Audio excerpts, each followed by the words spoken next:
Hello, it's Alpha here and we are back on the Pioneer server. Today I will share you my first impression of the next Hypogean hero Mehira. But before we get started, I just want to remind you that we are doing these tests on the Pioneer server and things might change before now and when the heroes actually go to the live server, because just earlier today we actually saw some small tweaks into Mehira's ability damage numbers, and personally I hope that they will actually change a little bit how one of her abilities work before she goes live. But anyway, let's talk about Mehira. Are you going to stand me up again, Merlin? So here are the full descriptions of Mehira's abilities, and I will leave them in the screen and you can pause it if you want to read them through. I'm mostly going to be talking about one of her abilities, because this one ability is pretty much her make or break ability for PvP, at least on my opinion. The ability that we are going to be talking about is her second normal ability called Alluring Mirage. And the part that we are interested in is the one that says that at the start of the battle, Mehira summons an illusion that will charm the enemies for 2.5 seconds.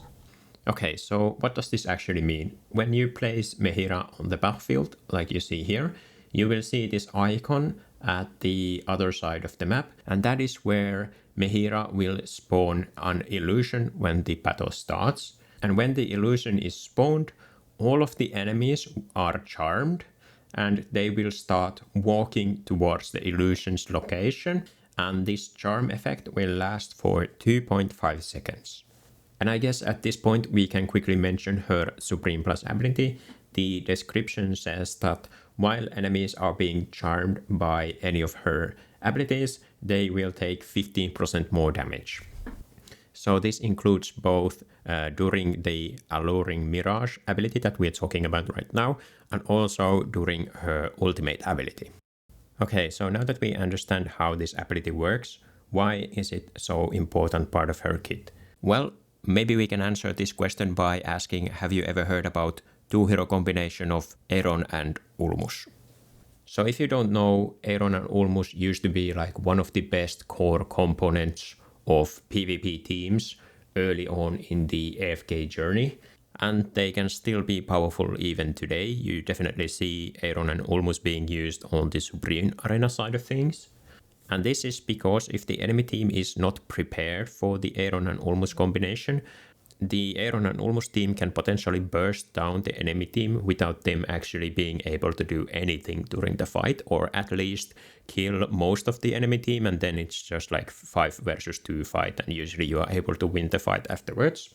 And if you think about Mehira's ability, she basically does exactly the same thing as the two heroes Eironn and Ulmus do at the start of the fight, except that Mehira does it better than Eironn and Ulmus, and also, of course, there is the fact that she's just one hero instead of you actually needing 2 heroes to achieve the combination.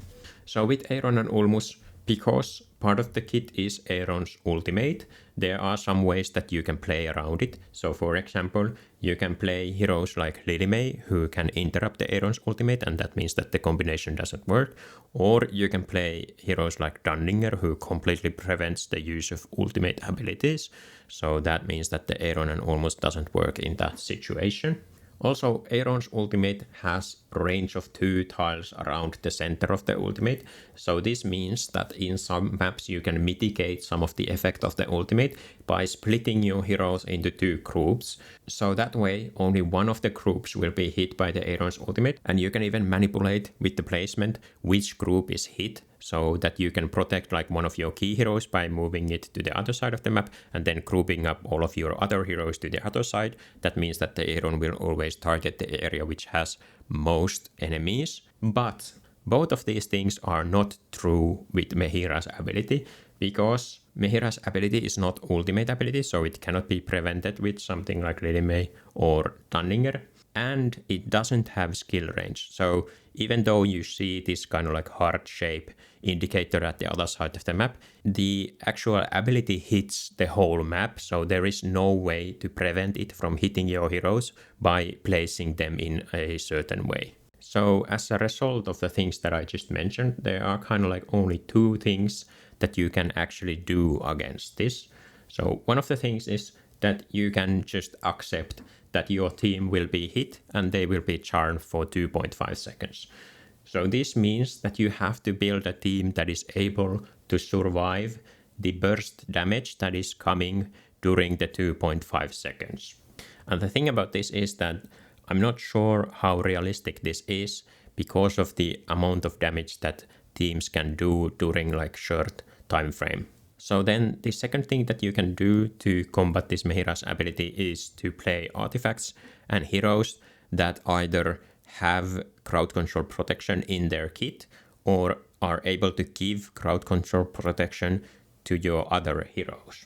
But the issue with this approach is that you can't rely on using artifacts to give you crowd control protection because the team that is playing Mehira can also use Siren, and Siren disables artifacts at the start of the fight, so you can't really rely on artifacts helping you out here. So that leaves you only with using heroes that are either crowd control protected at the start of the fight or able to give crowd control protection to your other heroes. And that means that your hero pool is going to be very limited because there are not that many heroes that have crowd control protection in their kit. Yeah, so that is kind of like the issue that I have with this ability.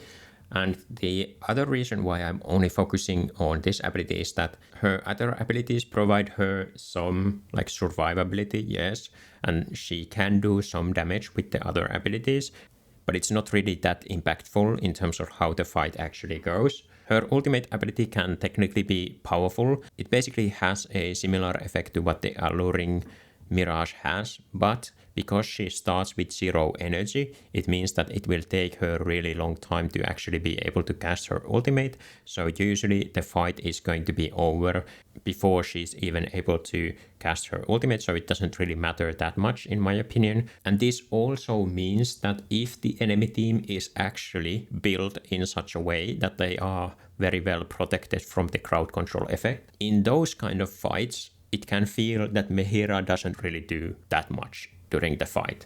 So you can, for example, build your teams using this collection of heroes, and these heroes should do pretty well against heavy crowd control effects. Okay, so now that we kind of understand how she works, these are some of the team ideas that I had for her. So this first team is the one that I have set as my defense team on the regular arena of the Pioneer server. And as you can see here, it was being attacked 11 times and it won against all of those attack attempts. And I would say that some of these battle results are pretty wild. You can see that some of the teams had completely 0 damage against this one. And also you can see that some of the other teams that were used to attack this team had some of the best PvP Celestial Hypogean heroes in them. So they had heroes like Saida, Athalia and Dunninger all together, and this team was still able to win against those teams. So here are some replays from those fights.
Yeah, so the idea of the team is pretty simple. Mehira will crowd control the enemies at the start of a fight for 2.5 seconds. And while they are being crowd controlled, Mehira will increase the damage taken of those enemies by 15%. Then we have Zany, who is able to start doing a lot of damage right away with both of her lasers. Then we also have Siren, who does AoE damage at the start of the fight, so all of the enemies will be like grouped up, and Siren will be able to do AoE damage to all of them. Also, Siren will be disabling any artifacts from the enemy team if they try to use them to protect from the crowd control effects. And then we have Indris at the back. He can also do quick burst of damage right away from the battle, and he will hit 3 of the enemies and reduce the defense stats. So he's kind of like this burst damage dealer as well. And then we have Ravion to give crowd control protection for our Indris, and also just to do some damage and give damage buff to our Indris and Siren. And the idea is just to burst down the enemy team as fast as possible.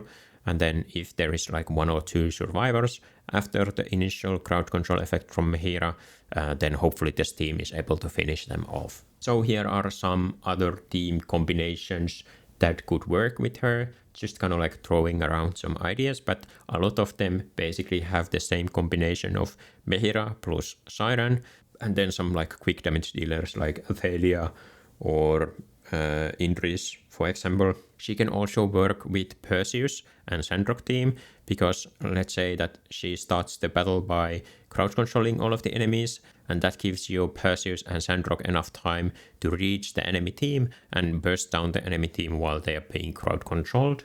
Now the reason why I've used Siren in a lot of these fights is, well, I already kind of told it earlier, but Siren has kind of like the synergy of disabling the artifact of the enemy team, but then if you also combine Siren and Theodor with Mehira, you can kind of layer the crowd control effects of those 2 heroes. So at the start of the fight, Mehira will crowd control the enemies for the first 2.5 seconds. And then because Siren will get energy from Theodor, that means that he's usually able to cast his ultimate after 3 seconds of the fight. So that means that once the Mehira's crowd control effect ends, actually Siren will be able to cast his ultimate, and then the enemies are crowd controlled once again. And this can mean that the enemies don't really get to do much during the like first 8 seconds of the fight or something. So here is another test that I did. So the bottom defense team is the one that I'm currently using on the regular arena on the live servers, and it is considered like pretty good defense team, but I was able to win against that specific team with just using 3 heroes, Mehira as one of them.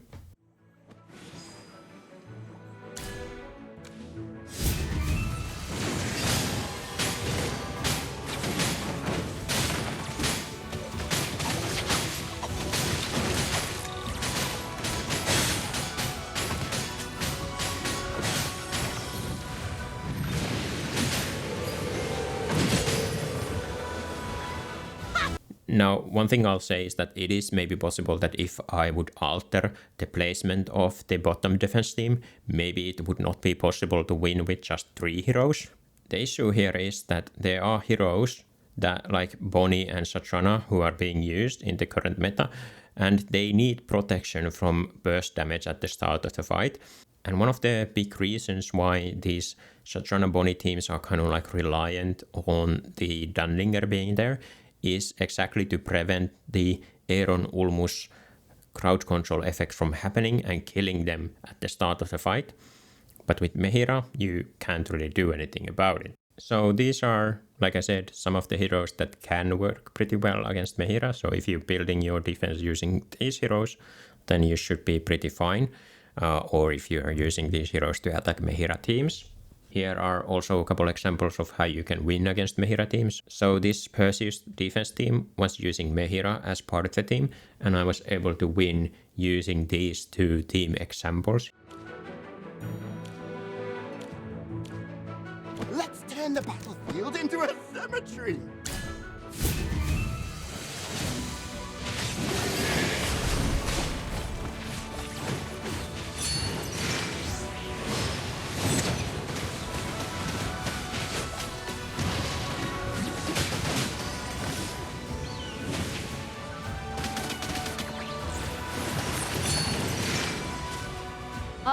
have.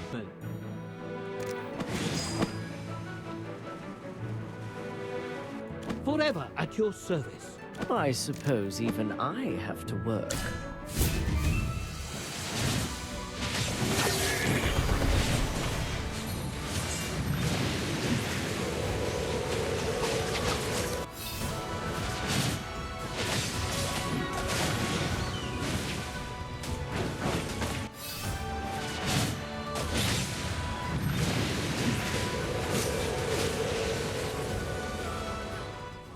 But yeah, this was my first impression of Mehira. I'd say that one of her abilities is pretty toxic to deal with, unless you use like a specific group of heroes.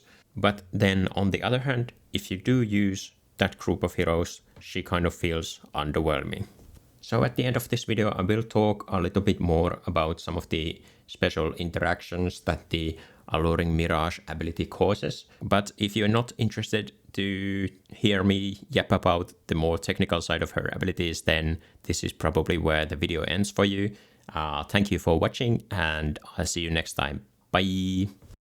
Yeah, so there is one more thing that I kind of like want to talk about the Alluring Mirage ability, because I feel like it kind of like breaks some of the core mechanics of the game. So that is why I wish that they will do something about it before Mehira is released. So the ability says that at the start of the battle, she will do the charm effect. The effect happens so quickly when the battle starts that it kind of breaks some of the other heroes at the start of the battle effects. So what do I mean by this is that there are a lot of heroes that have the text on their ability that says at the start of the battle, do something. But the Alluring Mirage ability messes up with some of those abilities. And part of the issue is that it kind of affects some of the heroes in a different way. So you don't know how it's going to affect some heroes without actually like testing some of these interactions by yourself. And I think that as they are introducing more and more of these at the start of the battle effects into the game, there should be at least like some kind of like indicator in the skill descriptions that say at the start of the battle that tells you like how quickly these abilities actually are happening. We can take these heroes as an example.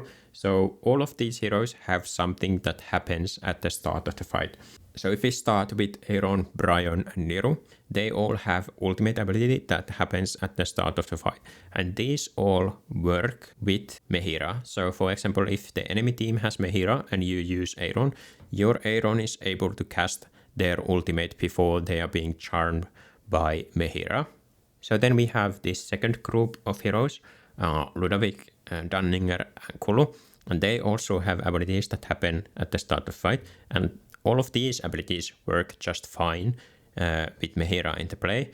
So for example, Kulu will do her wall at the start of the fight, and then she is being charmed by Mehira. And Dunninger will use the bell ability at the start of the fight, and then he is being charmed by Mehira. Then we have Pandora, and she also does the box ability at the start of the fight, so she will put one of the allied heroes into the box. But here we are kind of like seeing first things that kind of break. So what seems to happen is that Pandora box ability happens just normally at the start of the fight, but once the actual hero is released from the box, they will get full energy and they will get the attack buff, but they are still charmed by the Mehira's ability for 2.5 seconds. So they are not able to do anything for the 2.5 seconds after they are being released from the box. Even though the Mehira's ability has already happened and it's gone, but they are still being charmed by the ability because I guess it happened at the start of the fight while the hero that went into the box was still on the battlefield or something like that. But it kind of like breaks how Pandora works, because unless you have crowd control protection on the hero who gets released from the box, they can't actually cast their ultimate for the next 2.5 seconds.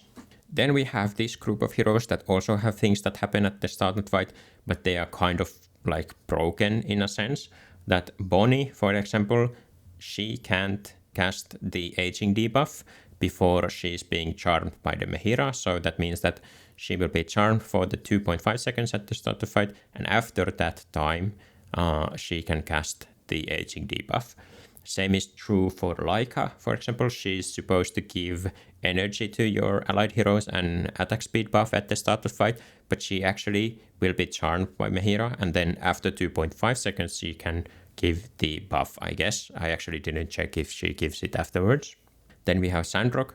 Sandrock is supposed to give the charge ability at the start of the fight, but if Mehira is in play, Sandrock will be charmed, and this means that he can't do this charge at the start of the fight. He will do it after the charm effect ends. And then we have Ravion, who is supposed to give crowd control protection to the 2 backmost heroes. And this kind of works, but there is like short delay between him actually giving the protection to those heroes. And that means that for like 0.5 seconds, those heroes are being charmed by Mehira, and after like 0.5 seconds they get the crowd control protection from Ravion, and then they can start acting. And then we have the kind of like last group of heroes that are pretty much broken by the Mehira's ability. So we have Satrana, who is supposed to cast the spark at the start of the fight. We have Sylvina, who is supposed to jump at the start of the fight, and we have Walker, who is supposed to cast a stun grenade at the start of the fight. But before they can cast their abilities, they will be charmed by the Mehira's ability, and after the charm, they don't actually cast their at the start of the fight ability normally. So as far as I can see, Walker doesn't cast the grenade ability at all. I don't think Sylvina will do the jump ever. She will just be charmed, and then afterwards she will start walking. And Satrana will, after the charm effect, she starts to walk towards the enemies, and then once she actually reaches the enemies, then she casts the spark ability. But it kind of like breaks the spark ability in a way, because she only gives it to allied heroes who are like within 2 tiles of her. So that means that if you have like range heroes, they won't be getting the spark ability because she will walk away from those allied heroes, and anyway it will only happen like 5 seconds into the fight or something like that.